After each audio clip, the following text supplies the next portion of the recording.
इसे कहते हैं लीडर ऑफ अपोजिशन की ताकत, इसे कहते हैं विपक्षियों की ताकत। मैं बताता चलूँ आपको कि मोदी सरकार ने, भारतीय जनता पार्टी ने एक वक्फ बोर्ड बिल लाया था जो कि सदन में पास होना था। वो विपक्षियों ने पुरजोर विरोध किया और इतना विरोध किया कि उसका असर ये हुआ कि वो बिल पास ना हो सका और उसे जेपीसी के पास अभी उसे भेज दिया गया। और तमाम विपक्षियों पार्टियों ने कहा था और तमाम इंडिया अलायंस के पार्टियों ने ये कहा था और जितने भी विपक्षी पार्टी उन तमाम लोगों ने ये बात कही थी कि आप जो वक्फ बोर्ड बिल लाने जा रहे हैं उसको लाने से पहले आप हमको दिखा दीजिए, उसके बाद आप उसको लाइएगा सदन में ताकि उसे पास करने में किसी भी तरीके की दिक्कत ना हो सके। लेकिन खैर मोदी मोदी जी हैं, फिर और गृह मंत्री अमित शाह तो फिर कहना ही नहीं है, उन दोनों की बात ही तो कुछ और अलग है। लेकिन मैं इस वक्त की बात बताता चलूं कि इन दोनों की इस नाकाम साजिशों पे, ये इस साजिश पे इस तरीके से पानी फेर दिया गया, इस तरीके से पानी फेर दिया गया कि सदन में पुरजोर इसका विरोध हुआ, संसद में इसका पुरजोर विरोध हुआ और इस विरोध का ये असर दिखा, हमें देखने को मिला, इस विरोध का ये असर देखने को मिला कि पूरे एनडीए गठबंधन ने और मोदी जी से लेकर के गृह मंत्री अमित शाह तक और तमाम लोगों ने इस पर आपत्ति जनाई। इसका विरोध नहीं होना चाहिए, ये नहीं होना चाहिए, वो नहीं होना चाहिए। लेकिन इसी दौरान बैरिस्टर असदुद्दीन ओवैसी जो AIMIM के अध्यक्ष हैं, जो AIMIM के अध्यक्ष हैं, ऑल इंडिया मजलिस इत्तेहादुल मुस्लिमीन के अध्यक्ष हैं, उन्होंने इस बिल को साफ साफ ये कहा कि ये मुसलमानों से आपको कितनी दुश्मनी है,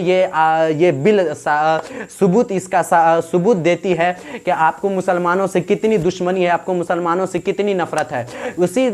और दूसरी तरफ देखें तो अखिलेश यादव और तमाम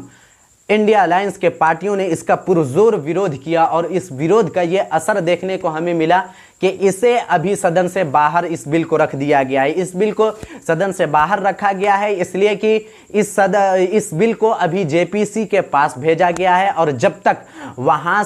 तक ये सही हो करके ये नहीं आता है तब तक इसके पास नहीं किया जाएगा। और जब तक और ये उम्मीद देखने को मिल रही कि इस वक्फ बोर्ड को ये पास नहीं किया जाएगा। उसी तरह और दूसरी तरफ ये आम आदमी पार्टी के नेता ये कह रहे हैं, आम आदमी पार्टी के सांसद ये कह रहे हैं कि ये वक्फ बोर्ड नहीं है, ये अडानी बोर्ड है जो कि अपने दोस्तों को मोदी जी देने का काम करेंगे और इस चीज़ को मोदी जी अपने दोस्तों को देंगे। मैं बताता चलूँ कि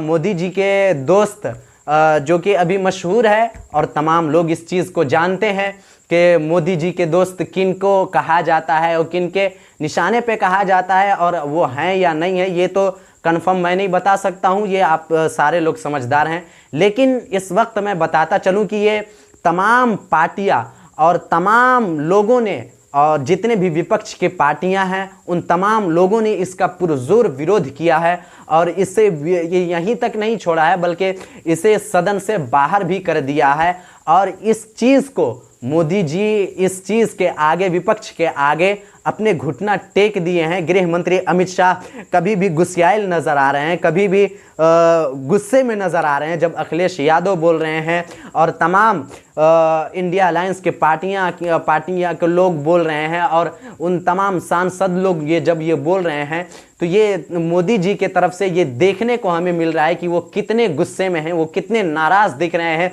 ये तमाम इंडिया अलायंस के पार्टियों से। वहीं इस आनन फानन में इन तमाम लोगों ने मिल करके राहुल गांधी जी ने लोको पायलट के साथ मीटिंग की, उसके साथ साथ किसानों के साथ भी मीटिंग की थी, वो आपने पहले देखा भी होगा। और अब लोको पायलट के साथ मीटिंग की इसलिए कि रेल दुर्घटना किसी से ये बात छुपी नहीं है कि हमारे मुल्क में, इस भारत देश में अभी 2024 के चुनाव के बाद कितने रेल दुर्घटना हुए हैं ये किसी से छुपा नहीं है। इसी के आनन फानन में राहुल गांधी ने ये मीटिंग बुलाई और तमाम लोको पायलट से ये बात की और बात करने के बाद ये उन्हें साझा करना पड़ा कि क्या बात है आखिर कि इस तरीके से ये बातें हो रही हैं। इन तमाम चीज़ों के अंदर, इन तमाम चीज़ों को लेकर के आपकी क्या राय है, आप हमें कमेंट बॉक्स में ज़रूर बताइएगा। तब तक के लिए धन्यवाद।